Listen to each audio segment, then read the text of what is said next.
তুমি যদি বাতিলের পক্ষে চলে লড়াই করতে প্রস্তুত হও, আমি হকের পথে থেকে লড়তে আমার কিসের ভয়? তুমি যদি বাতিলের পক্ষ হয়ে লড়াই করার জন্য ময়দানে নামতে পারো, আমি হকের জন্য শুধু ময়দানে নয় রক্ত দেওয়ার জন্য প্রস্তুত আছি। অভিপ্রায় সমবেত এই নামগুলোর কারণে আমার প্রিয় সত্যান্বেষী সালেহীন হযরত, আমি সর্বপ্রথম নিজেকে সৌভাগ্য মনে করছি যে আল্লাহ পাক রব্বুল আলামিন আমাদের আকাবির এবং আসরাফুল ইলাহা আল্লাহ পাক রব্বুল আলামিনের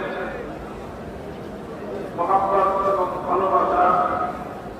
তাকওয়া এবং খশিয়াতে ইলাহি